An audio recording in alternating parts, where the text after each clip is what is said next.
자, 오늘 본문 말씀을 이제 요약을 해드리면 바울이 3차 전도여행 에베소 지역으로 갔습니다.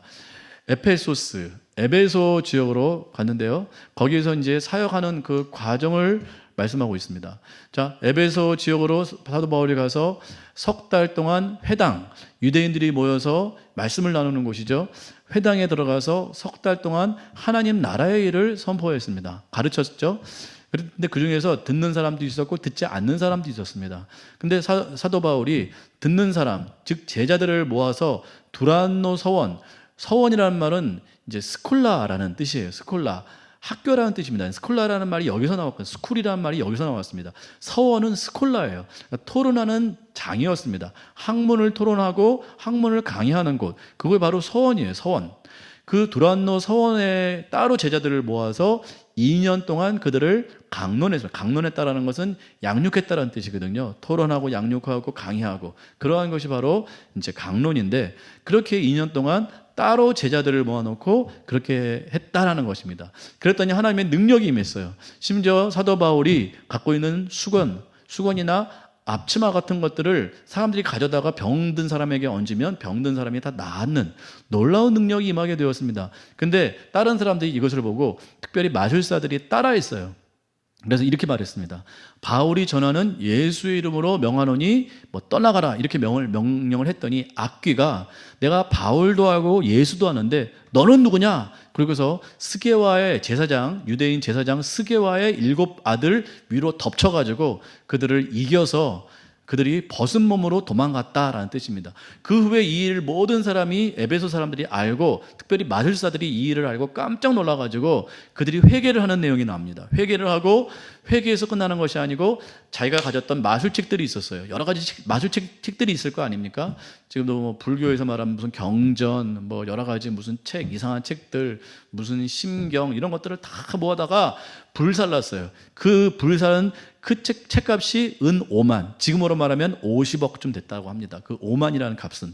그러니까 엄청난 사람들이 엄청난 그 책을 모아놓고 불사르고, 그래가지고 마지막 절에 보니까, 20절에 보니까 주의 말씀이 힘을 얻었다. 그래서 그 세력이 흥왕하여 갔더라, 이렇게 선포를 하고 있었습니다. 그러니까 에베소 지역에서 이와 같이 놀라운 부흥의 역사가 일어났다. 부흥의 현장을 지금 보여주고 있다는 것이에요. 자, 오늘 본문은 우리가 좀 이해하기 쉽게 세 부분으로 나눌 수가 있습니다. 자, 8절에서 10절까지 말씀, 무슨 내용입니까? 바울이 회당에서 석 달 동안 가르쳤다가 사람들이 비방하니까 제자들을 불러서 두란노 서원에서 따로 2년 동안 제자 훈련을 했다라는 내용이 8절에서 10절에 나옵니다. 첫 번째 구분이고요. 두 번째 부분은 11절에서 16절까지의 말씀. 앞서 말씀드린 대로 마술사들이 흉내냈다가 혼나고 그들이 거기에서 이제 특별히 스게와의 7 아들이 벗은 몸으로 도망하는 그런 망신당하는 이야기가 바로 11절에서 16절까지 나옵니다. 마지막 그다음에 17절에서 20절까지의 말씀은 에베소 도시에서 이와 같은 놀라운 부흥의 역사가 일어났다라는 그러한 내용이 나오고 있습니다. 그래서 세 부분으로 나눌 수 있을 것 같아요. 그래서 이 부분대로 저도 말씀을 세 부분으로 나누어서 말씀을 드리겠습니다. 첫 번째는 8절에서 10절이에요. 8절에서 10절. 에베소 지역에서 가장 많이 사역했습니다. 사도 바울이 2년 동안 사역했어요. 왜 그랬을까요? 사도 바울이 고린도 지역에서는 1년 반, 에베소 지역에서는 2년이었어요. 2년. 왜 사도 바울은 에베소 지역에서 2년 동안 사역을 했을까요? 여러분 한번 생각을 해보세요. 왜 에베소 지역에서, 다른 뭐 지역에서는 석 달, 또 한 달, 아니면 일주일, 아니면 2주일 이런 식으로 짧게 사역을 하고 복음을 전하고 교회를 세우는데, 에베소 지역에서는 2차 전도 여행 때 지난주에 저번에 봤듯이 잠깐 들렸어요. 거기서 복음을 전했어요. 근데 사람들이 붙잡았음에도 불구하고 내가 다시 오겠다라고 하고 다시 온 거예요. 3차 전도 여행 때 그 타겟은 에베소 지역이었습니다. 다시 와서 무려 2년 동안 사역을 했어요. 왜 2년 동안 사도 바울이 사역했을까요? 여러분 이제 말씀에 집중하셔야 돼요. 이제 말씀에 집중하고 말씀에 생명 거셔야 됩니다. 말씀 중심으로 우리가 사고하고 그렇게 우리가 생각을 해야겠죠. 자, 왜 사도 바울은 2년 동안 에베소에서 사역을 했을까요? 가장 오랜 기간. 자, 에베소 지역은요, 가장 종교성이 많은 도시였어요. 그러니까 모든 종교는 여기에 다 집결되어 있었어요. 특별히 무슨 신전이 있었어요? 아데미 신전이 있었습니다. 사람들이 아데미 신전에게 절을 하고 경배하고 복을 받기 위해서 사람들이 무수히 많이 모여들었어요. 아데미 신은 아데미 여신인데 풍요예요, 풍요. 그래서 이 젖가슴이 10개인가 달려 있어요. 그러니까 풍요를 상징하는 거잖아요. 그러니까 그런 풍요를 준다고 사람들이 믿었기 때문에 궁핍한 사람, 복을 얻기 원하는 사람, 뭔가 큰 재산을 받기 원하는 사람, 이런 사람들이 아데미 신전에 와서 풍요의 복을 받기를 원했다라는 것이에요. 굉장히 음란했고 굉장히 기괴했습니다. 이러한 신이 있다 보니까 사람들이 그 신상을 팔기 위해서 많은 사람들이 있었어요. 그러니까 우리 왜 큰 절에 가면 불상 파는 곳이 있잖아요. 그런 곳이 많이 있듯이 마찬가지예요. 아데미라는 큰 신전이 있다 보니까 거기에 따른 수많은 그 우상의 신상을 팔아먹고 장사하고 그렇게 살아가는 그러한 어떤 장사꾼들이 있었단 말이에요. 그런 사람들이 마술사요. 그 사람들이 이제 신전 장사꾼들입니다. 이러한 사람들이 잔뜩 모여 있었어요. 그리고 사람들이 여기에 모여 있었고 이것은 또 상업 지역이기도 했고 수많은 사람들이 거기서 이제 상업을 하고 장사를 하고 그러한 아주 왕성한 그러한 왕래가 있는 그러한 도시였습니다. 이렇다 보니까 사도 바울이 이 에베소 지역을 복음의 거점 도시로 삼은 것 같아요. 왜요? 사람들의 왕래가 많으니까. 사람들이 많이 모여있고 수많은 우상을 섬기는 사람들이 많이 모여있다 보니까 사도 바울이 이 에베소 지역을 어떤 거점, 중심 도시로 삼고 여기에서 복음을 확산시키기로 결정하고 작정한 것 같아요. 그래서 여기에서 이제 복음을 전하는데 석 달 동안 이제 복음을 전했는데 사람들이 거부를 하니까 이제 제자들을 따로 불러 모아서 두란노 서원에서 그러한 이제 학당에서 이제 2년 동안 복음을 전하게 된 것이었죠. 자, 8절 말씀을 다시 보겠습니다. 8절 말씀을 보세요. 다 같이 읽어볼까요? 시작. 바울이 회당에 들어가 석 달 동안 담대히 하나님 나라에 관하여 강론하며 권면. 여기서 집중할 단어는 바로 하나님 나라입니다. 왜 사도 바울은 하나님의 나라를 강론했을까요? 석 달 동안 회당에서 하나님의 나라에 대해서 복음으로 말미암는 하나님의 나라에 대해서 강론했다는 말이죠. 강론. 여기서 질문하고 대답했다라는 것이에요. 제자 훈련을 그렇게 시키려고 했는데 사람들이 이제 받아들이지 않았죠. 아주 중요한 주제, 핵심이 바로 하나님의 나라라는 것입니다. 복음은 물론 우리의 구원을 말합니다. 우리가 복음을 믿으면, 복음을 따르면 우리에게 구원이 임해요.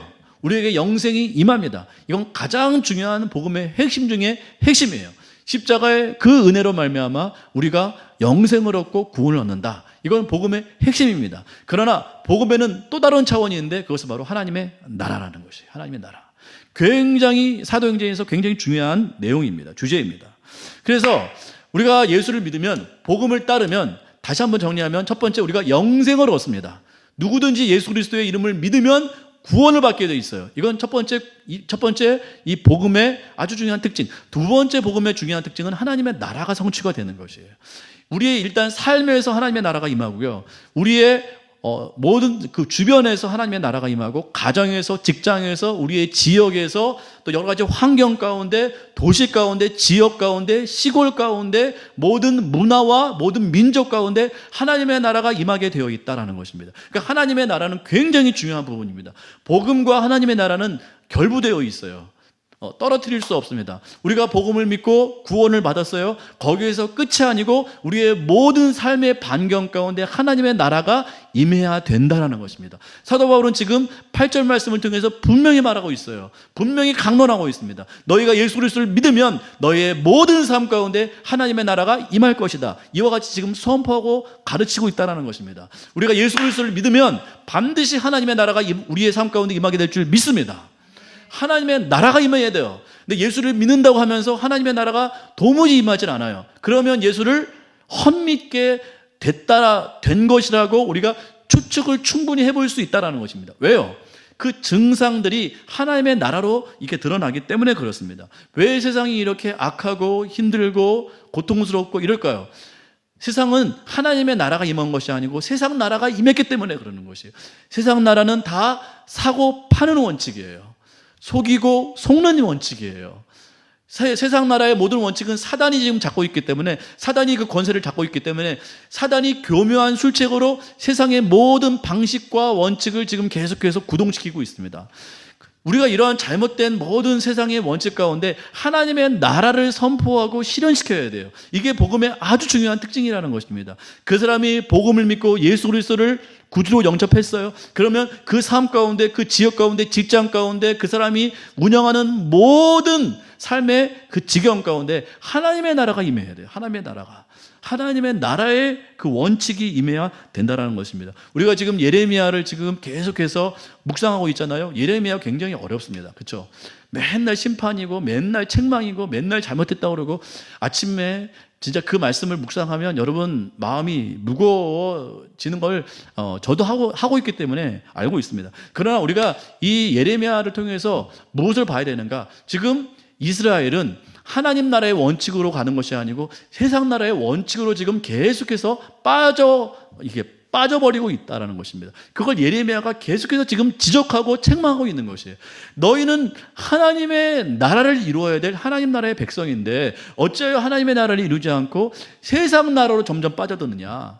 그래서 뭐라고 그럽니까? 물론 우상 숭배도 있지만 우상 숭배 못지않게 그들이 이웃을 억압했어요.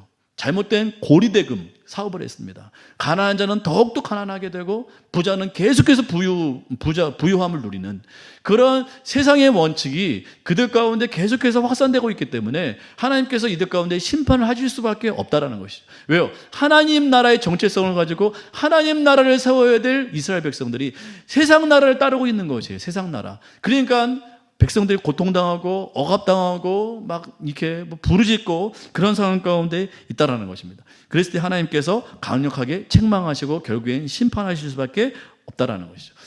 우리가 하나님을 따른다면, 하나님을 믿는다면 반드시 하나님 나라의 원칙이 우리의 삶 가운데 펼쳐져야 돼요. 이건 정치를 말하는 것이 아닙니다. 이런 얘기를 하면 어떤 사람들은 정치를 얘기하더라고요. 정치를 말하는 것이 아니에요. 좌편에 있든지 우편에 있든지 그건 우리 가운데 중요하지 않습니다. 우리는 오직 무엇만 따르는 거예요? 우리는 오직 성경만 따릅니다. 성경의 원칙만 따르는 것이에요. 성경은 반드시 그렇게 말하고 있어요. 너희가 복음을 믿었다면 하나님 나라의 원칙으로 살아야 된다. 하나님의 나라는 사고 팔고 사기치고 또 뒤통수 치고 부유한 사람만 계속 부자가 되는 그러한 원칙이 아니다.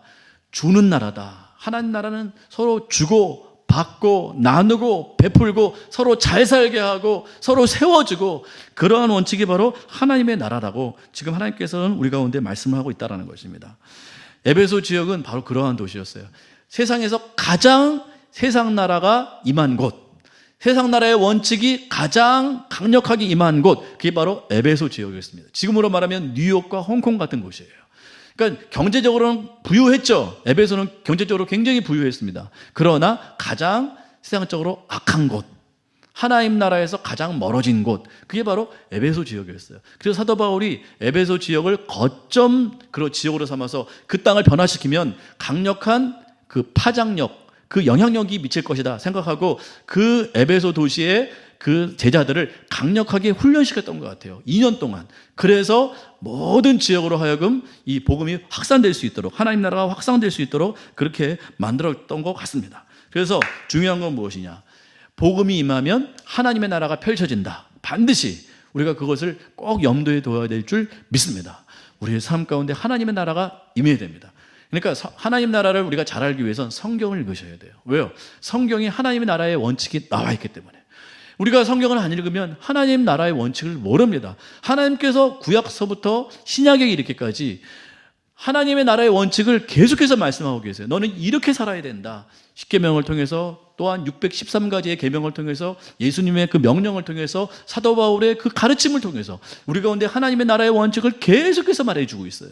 우리가 성경을 안 읽는다면 하나님의 나라를 우리가 알 수가 없어요. 그러니까 우리가 하나님의 나라를 모르면 예수를 믿었다고 말하지만 자꾸 세상의 원칙으로 산다고요. 세상의 원칙으로. 왜요? 모르니까요. 북이스라엘이 그래서 망하지 않았습니까? 그들이 제사장도 없고 말씀도 없었기 때문에 가르칠 레위인도 없었기 때문에 북이스라엘 사람들은 하나님을 아는 지식이 없어서 망했어요.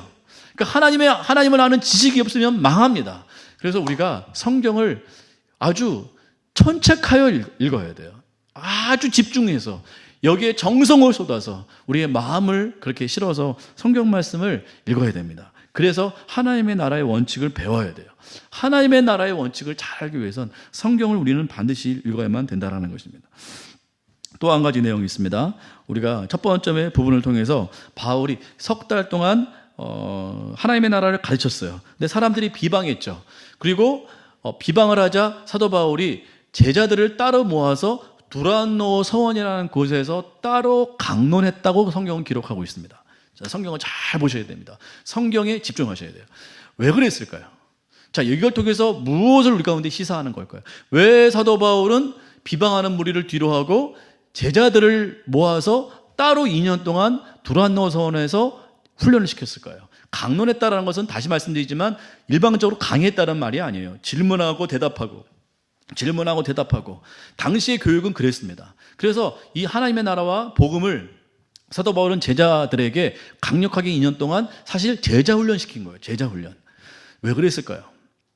자, 여기서 중요하게 우리가 생각해야 될 것은, 자, 사도 바울은 전략을 짰는데, 에베소 지역을 복음화시키기 위해서 전략을 짰는데 어떻게 전략을 짰는가?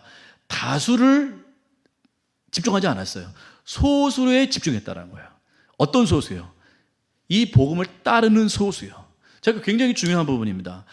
예수님도 그랬고 사도 바울도 그렇고 오늘도 보니까 다수를 훈련시키지 않았어요. 물론 복음은 차별 없이 다 전했습니다. 유대인이나 헬라인이나 이방인이나 다 전했습니다. 복음은 평등한 것이죠. 누구든지 예수 그리스도를 믿으면 구원을 받을 수 있도록 그렇게 차등 없이 전했습니다. 그러나 훈련은 다른 문제예요. 믿지 않은 자들을 훈련시킬 수 없습니다. 보니까 회당에서 따르지 않는 사람들을 뒤로 하고 믿고 따르는 제자들을 따로 모아서 2년 동안 훈련시켰다라는 거예요. 이게 바울의 전략이었습니다. 바울은 바보가 아닙니다. 효과성을 모르는 사람이 아니에요. 효과를 알았어요. 그럼에도 불구하고 사도 바울은 어떤 전략을 선택했는가? 다수에게 복음을 전하는 것이 아니고 소수를 2년 동안 훈련시키는 데 집중했다라는 거예요. 그러니까 어느 부분에서는 다수도 중요하지만 훈련된 소수가 중요할 때가 있다라는 말이에요. 복음은 그러한 훈련받은 소수를 통해서 강력하게 확산이 된다는 것입니다. 그래서 제자 훈련을 하는 거예요. 사랑의 교회 옥하는 목사님이 이 마인드를 가지고 제자 훈련을 시켰다는 것이에요. 그러니까 예수를 믿지도 않고 순종하지도 않고 그걸 따르지도 않는 그런 다수에게 집중하는 것이 아니고 사도 바울은 예수님은 믿고 따르는 소수에게 집중을 했다는 것이에요. 소수. 우리가 그 소수가 되어야 될 줄 믿습니다.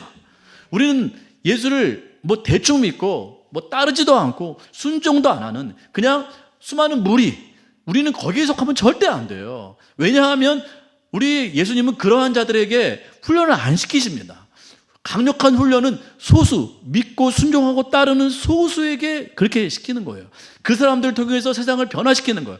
에베소 교회가 얼마나 강력했습니까? 얼마나 악했습니까? 그러나 그 강력하고 악한 이 에베소 도시를 변화시키고 부흥시키는 그 아주 중요한 인자는 바로 훈련받은 소수라는 것이에요. 사도 바울은 거기에 집중했다라는 것입니다. 그래서 제자 훈련이 중요해요. 제자 훈련이 그래서 중요한 것입니다. 그래서 소수가 돼야 돼요. 소수. 기도원을 보실까요? 기도원은 32,000명이 주어졌어요. 사사 기도원 말씀드립니다. 32,000명이 주어졌는데 그 32,000명을 다 안 데리고 갑니다. 22,000명을 잘라내요. 가고 싶은 사람은 가라. 그러니까 자원하지 않은 사람은 보냈어요. 22,000명이 갔어요. 10,000명 남았어요. 10,000명으로도 지금 참 힘든 그러한 숫자인데 이 10,000명도 다 안 데리고 갑니다. 이들을 가운데 테스트를 합니다. 물을 먹게 해요. 그래서 경각심 없이 함부로 물 먹는 사람들 다 잘라서 보냅니다. 나머지 몇 명 남았습니까? 300명 남았어요. 300명을 가지고 하나님의 역사를 이루어내십니다. 이게 하나님이세요. 하나님에게는 전혀 숫자가 중요하지 않습니다. 많이 했다고 그것이 능력이 되지 않아요. 하나님 앞에서는. 하나님의 방식대로 따라갈 사람 300명. 하나님께서 지시했을 때 순종하고 따라갈 사람 300명이 필요한 것이죠. 우리가 그 300명이 되어야 될 줄 믿습니다. 자, 보십시오. 하나님의 능력으로 부흥은 일어납니다. 사람의 능력이 아니에요. 부흥과 능력은 사람의 것이 아닙니다. 철저히 하나님의 것이에요. 하나님의 것이기 때문에 하나님의 것을 시행했을 때 따라갈 수 있는 소수가 필요한 것이죠. 다수는 감당하지 못해요. 뭐 원망하고 불평하고 이스라엘 백성 보세요. 광야에서 원망하고 하나님께서 지시했을 때 안 된다, 못한다, 돌아가자, 악평을 하잖아요. 하나님은 그런 사람 필요 없다라는 거예요. 하나님의 역사를 위해서는 그런 사람이 필요하지 않습니다. 하나님의 역사를 이루기 위해서는 믿고 순종하고 따르는 강력한 소수가 필요한 것이에요. 300명이 필요한 것이에요. 12제자가 필요한 것이에요. 예수님이 바보입니까? 12명만 양육하게? 근데 예수님은 12명에게 집중하셨어요. 3년의 공생애를요. 왜 그랬을까요? 그들이 세상을 변화시킬 그 소수이기 때문에. 그 소수가 되어야 돼요. 능력 있는 소수가 되어야 돼요. 능력 없는 다수가 돼서는 소용이 없다라는 것입니다. 이 거친 세상 가운데 우리가 어떠한 자가 되어야 될까? 이 아합의 시대, 구약 이게 북이스라엘 아합의 시대는 가장 영적으로 타락한 시대였습니다. 이때 활동했던 선지자가 2명 있죠. 엘리야와 엘리사. 강력한 이 사사였습니다. 선지자였어요. 가장 영적으로 타락했던 아합의 시대, 이세벨의 시대, 하나님께서 가장 탁월한 엘리야와 엘리사를 사용하셨어요. 소수예요, 소수. 그리고 엘리야가 번아웃 되자 뭐라고 말씀하세요? 내가 다 멸망시킬 거야. 그러나 몇 명을 남겨놓는다? 바알에게 무릎 꿇지 아니한 7,000명을 나는 남겨둘 것이다. 그들이 있다라는 소리예요. 그들은 누구예요? 바알에게 무릎 꿇지 않았어요. 그럼 뒤집어서 말하면 나머지는 다 바알에게 뭐 했다는 거예요? 무릎 꿇었다는 소리예요. 그런 다수는 하나님 앞에 필요가 없다라는 뜻입니다. 바알에게 무릎 꿇지 아니한 7,000명을 나는 남기리라. 그들을 통해서 뭐 하리라? 하나님의 역사를 이루어 가시리라. 바로 그 말이에요. 그 말이에요. 여러분, 우리가 세상 사람들 다 바알에게 무릎 꿇는다고 해도 우리는 뭐예요? 절대로 바알에게 무릎 꿇지 않은 그 소수 7,000명이 되어야 될 줄 믿습니다. 그러셔야 돼요. 이 땅에 수많은 그리스도인이라고 자청하는 사람들이 있어요. 나 교회 다녀요? 나 뭐 하는 사람? 그런 사람이 이날에 한 30% 됩니다. 30% 아니에요. 뭐 실제로 교회 다니는 사람도 20%가 안 될 뿐더러 그 중에서 진짜 하나님께서 쓰실 만한 소수는 그 중에서 1, 2%가 될까 말까입니다. 여러분 교회를 보세요. 우리 교회 말고 다른 많은 교회들을 보세요. 그 가운데서 정말 일할 사람, 정말 하나님의 뜻대로 순종할 사람은 극히 적어요. 여러분 전에도 말씀드렸지만 아무리 수천 명이 있는 교회도 제가 뭐 교회 뭐 말씀은 안 드리겠지만 그 교회에 있는 사람들이 말을 하더라고요. 정말 그 교회에서 사람들이 수천 명이 있어도 실제로 일할 사람은 얼마 없다고 하더라고요. 그런 수천 명의 교회도 일할 일꾼을 찾으면 없대요. 뭐 할 사람 안 나온대요. 요새는 더욱더 이게 헌신을 안 합니다. 왜요? 사람들이 다 가짜거든요. 무늬만 그리스도인이거든요. 정말 하나님을 따르지 않거든요. 그러니까 순종할 자리에 순종을 못하는 거예요. 그러니까 인력난이 큰 교회도 있어요. 우리 교회만 인력이 부족한 것이 아니에요. 큰 교회도 사람이 없어요. 왜요? 헌신된 사람이 없기 때문에 그렇습니다. 능력이 나타나지가 않아요. 큰 교회인데 능력이 나타나지 않습니다. 저 정도 사이즈면 하나님의 역사가 일어나야 되는데 일어나지 않는 것이에요. 왜요? 진짜가 없기 때문에. 진짜가 너무 작아요. 우리 교회는 소수지만 다 진짜인 줄 믿습니다. 이 웃음소리는 무슨 웃음소리일까요? 그렇게 되고 싶은 마음이 있는 것이겠죠. 그죠? 아직은 우리는 되어가고 있어요. 그러나 저는 진짜 백일 줄 믿습니다. 우리 교회는 진짜 백이에요. 그래서 우리 교회는 뭐 7명이다. 그러면 7명은 전체가 하나님께서 쓰시는 소수인 줄 믿습니다. 우리는 그렇게 강력한 교회가 되어야 되는 거예요. 저는 정말 많은 사람이 오면 감사하겠지만 그 많은 사람이 다 정말 하나님께서 쓰시는 사람이라고 생각하지 않아요. 그 중에 소수입니다. 헌신된 사람, 주께서 말씀하시면 달려갈 수 있는 사람, 자 횃불을 들어라, 항아리를 깨라, 깰 수 있는 사람, 횃불 들 수 있는 사람, 외쳐라. 그러면 여리고성을 돌아서 그 성을 무너뜨릴 수 있는 그 사람이 필요한 거예요. 그 사람이 필요한 거예요. 하나님께서는 항상 성경을 보면 여러분 성경을 눈을 크게 뜨고 한번 보세요. 다수로 일한 적은 별로 없어요. 하나님께서는 항상 소수를 가지고 일했습니다. 소수예요. 항상 소수. 아니라고 말한 그 소수. 항상 그 작은 사람들 통해서 하나님의 역사를 이루신 경우가 굉장히 많았습니다. 자, 오늘 에베소 교회를 보고 있습니다. 에베소 교회도 사실은 강력하고 큰 도시고 어려운 도시예요. 영적으로 아주 힘든 도시입니다. 근데 그 도시를 변화시키기 위해선 하나님께서는 많은 사람을 쓰신 것이 아니고 소수를 사용하셨어요. 그들을 집중적으로 훈련시켰어요. 그래서 아시아에, 오늘 성경 보니까요, 아시아에 있는 헬라인과 유대인들이 이 에베소에 모여서, 이 교회에 모여서 복음을 들었다라고 되어 있어요. 들었다고. 너무 놀라운 일입니다. 이러한 놀라운 역사가 우리 교회 가운데 일어나기를 간절히 소망합니다. 많은 사람들이 우리 교회에 와서 복음 듣기를 소망합니다. 그러기 위해서 우리가 소수로, 훈련된 소수로 우리가 길리워져야 돼요. 우리가 훈련되어져야 됩니다. 훈련되지 않은 소수는 필요가 없는 것이에요. 훈련돼야 돼요. 그래서 여러분 정말 하나님께서 말씀하시면 우리도 다시 한번 제자 훈련을 하기를 원해요. 강력한 제자 훈련, 강력한 제자 훈련. 우리 김명재 비서님이 지금 훈련받고 있다고 저는 생각합니다. 아멘이시죠? 예, 우리 김명재 스님을 통해서 이제 비롯해서 이제 우리 교회가 한 사람 두 사람씩 훈련받아 변화받아 강력한 소수로 분명히 자리매김될 줄 믿습니다. 이러한 사람들을 하나님께서 들어 사용하시는 거예요. 강력하게 사용하시는 거예요. 이 한 사람을 통해서 천하를 움직이십니다. 예수님도 혼자 아니었습니까? 자, 두 번째. 바울이 큰 능력을 행했죠. 앞서 말씀드린 대로 바울이 갖고 있었던 손수건이나 앞치마나 이런 것들을 병든 사람들에게 얹으니까 다 나아버린 거예요. 이 광경을 사람들이 봤어요. 특별히 유대인 마술사들이 봤습니다. 이걸 흉내내고 있어요. 뭐라고 말하는지 아세요? 기가 막힙니다. 제가 오늘 주보에도 썼는데 재밌는 일이에요. 뭐라고 되어 있냐면요. 이 사람들이, 자, 보세요. 이렇게 말하고 있어요. 자, 13절을 보세요. 13절. 시작. 이에 돌아다니며 마술하는 어떤 유대인들이 시험 삼아 악귀 들린 자들에게 주 예수의 이름을 불러 말하되 내가 바울이 전파하는 예수를 의지하여 너에게 명하노라. 자, 웃기지 않아요? 바울이 전파하는 예수를 의지했대요. 이게 능력이 되겠습니까? 내가 믿는 예수가 아니라 바울이 전파하는 그 예수의 이름을 의지하여 명하니 악귀야 나가라. 나가겠습니까? 안 나가겠습니까? 자, 여러분들 따지면 제가 그런 거예요. 만약 죄송합니다. 박현희 집사님이 악귀를 쫓아낼 때, 귀신을 쫓아낼 때, 목사님이 선포했던 그 목사님이 불렀던 그 예수의 이름으로 명하노니 귀신아 나가라 하면 나갈까요? 안 나갈까요? 안 나가죠. 당연히 안 나가죠. 왜요? 그 선포한 사람이 믿음이 없는데 나가겠습니까? 그 이름이 뭐가 중요하겠어요? 내가 들었던 그 이름으로 선포하노니 나가라. 안 나가요. 안 나가요.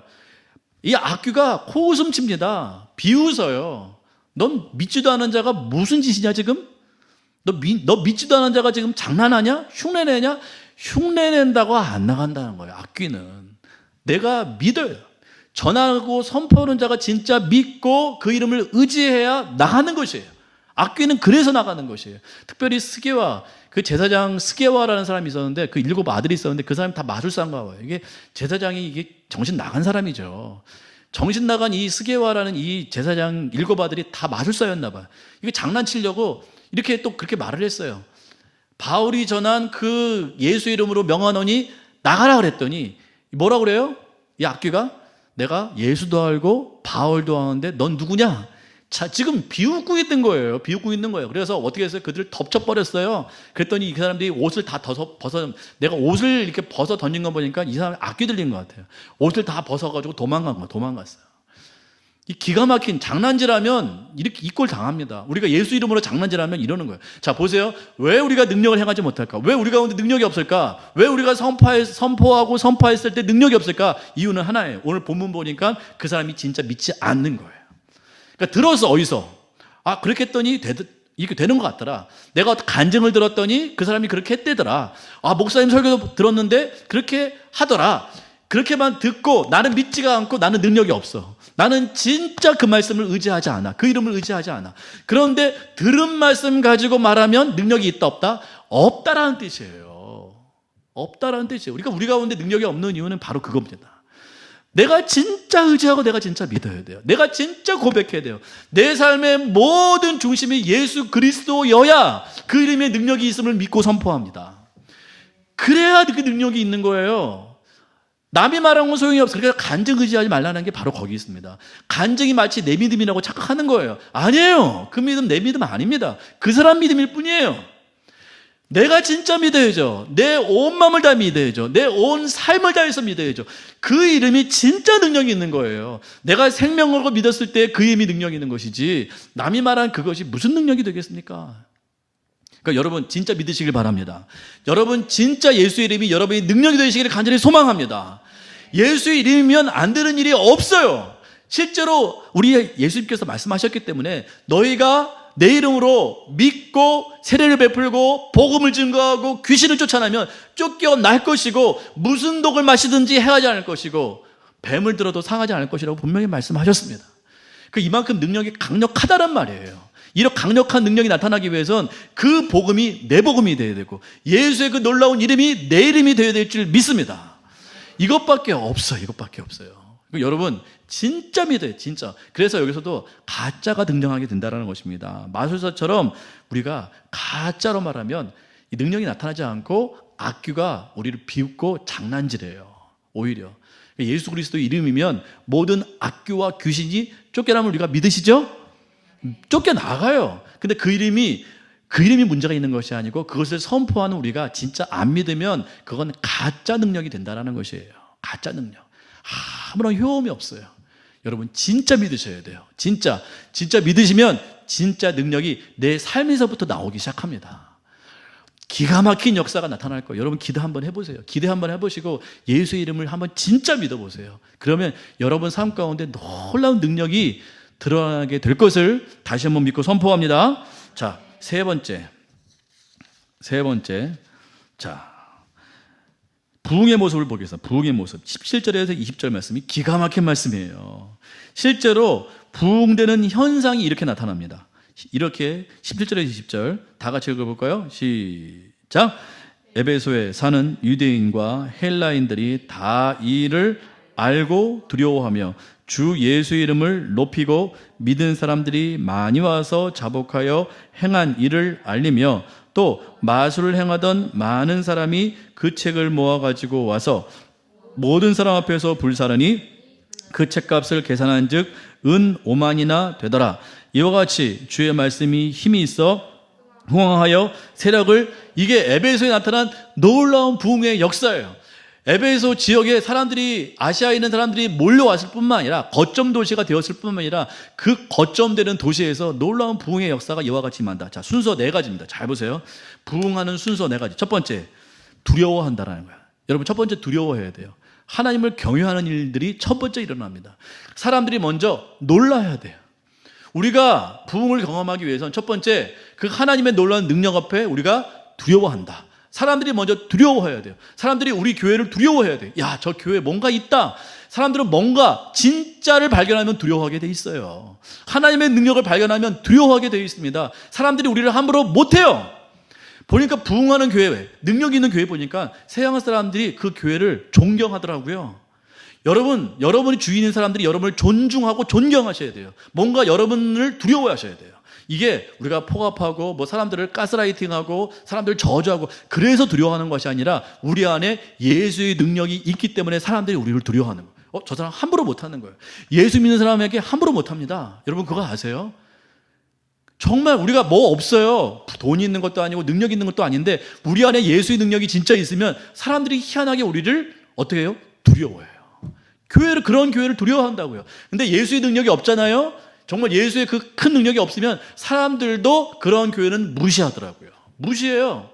저 감사하게 제가 잘했다는 게 아니라 저 위에 빵집이 있는데 어느 목사님을 통해서 들었어요. 아, 목사님 목회 잘하시더라고요. 저 칭찬하는 게 아닙니다. 근데 제가 왜요? 그랬더니 여기 위에 있는 빵집 풍차, 하얀 풍차, 그 사장님이 칭찬했다라는 거예요. 우리 교회를 칭찬했대요. 그 교회가 좋은 교회라고. 그래서 사람들에게 교회 다녀오라. 우리 여기 옆에 있는 그 커피집도 그렇잖아요. 자기는 천주교 다니지만 어떻게든 사람을 소개시키려고 처음에 노력을 많이 했습니다. 지금은 많이 그렇게 안 하고 있지만 틈만 나면 우리 교회 소개하고. 그 사람들이 우리 교회가 진짜면 우리 교회를 두려워해요. 예수의 이름을 두려워한다고요. 뭔가 벌 받을까 봐 두려워하는 게 아니고요. 뭔가 권세가 있기 때문에 경외심을 가져요. 그게 부흥의 시작입니다. 자, 두 번째 먼저 아세요? 두 번째, 그 사람들이 뭐 하는지 아세요? 그 사람들이 예배하기 시작합니다.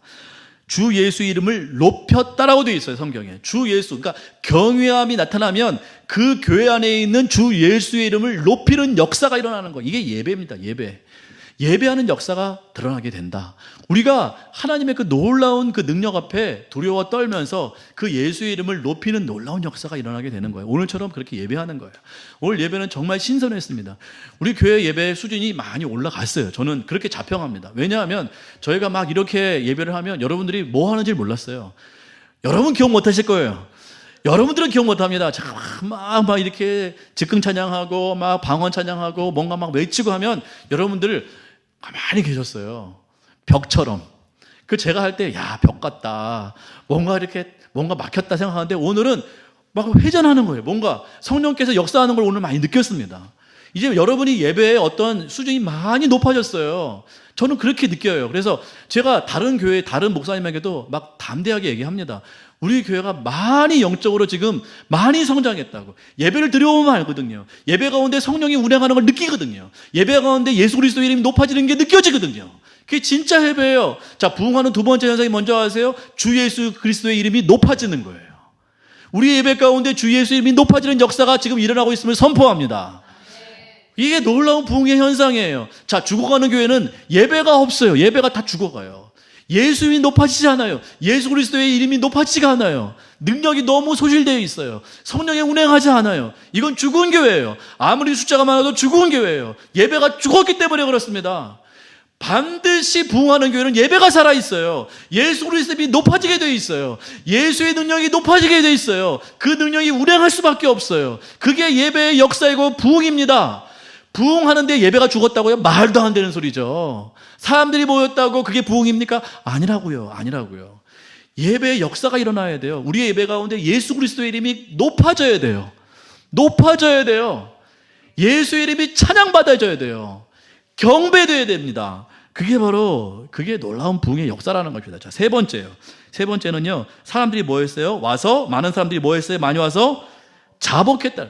회개했다라는 뜻이에요. 자복했다라는 것은 엎드렸다는 뜻이잖아요. 그리고 행한 일, 그들이 여태까지 행한 일을 알렸다라는 것은 공공장소에서, 공공 앞에서, 사람들 앞에서 그것을 고백했다라는 뜻이에요. 자, 세 번째 부흥의 특징은 회개예요. 특별히 공적으로 회개합니다. 이 사람들이, 이 마술사가 내가 이전에 이렇게 잘못했습니다. 사람들 앞에서 자기의 죄를 회개했다는 뜻이에요. 자복하고 회개하는 놀라운 역사가 일어난다. 우리가 잘못했던 모든 지난날의 잘못들을 주 예수 그리스도의 이름 앞에서 다 자복하고 그걸 공개적으로 회개하고 그것들을 다 씻는 놀라운 역사가 일어나더라. 이게 세 번째 부흥의 역사입니다. 자, 마지막 네 번째. 여기서 끝나는 것이 아니고 울고 끝나는 것이 아니고 그들이 뭐예요? 자기의 각각의 책을 갖고 와서 다 뭐 했어요? 불살랐어요. 그 돈이 얼마예요? 은 5만. 지금으로 말하면 얼마? 50억. 그러니까 얼마나 지독하게 우상숭배를 했는지, 마술 행위를 했는지, 그 모든 돈을, 모든 책을 다 불살랐더니 그 불태운 책값이 50억이에요. 50억. 자, 네 번째 부흥의 특징은 실행한다. 자기의 잘못을 회개했을 뿐만 아니라 자기의 모든 것들을 다 끄집어내서 다 불태우는 행동을 하게 된다는 것이에요. 운다고 회개인가요? 운다고 그게 부흥인가요? 아니에요.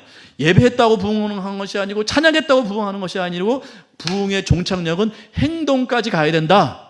그 사람들 회개했다고 울며 자복하고 또다시 마술책 꺼내다가 또 행위하면 그게 회개입니까? 아니라는 것이에요.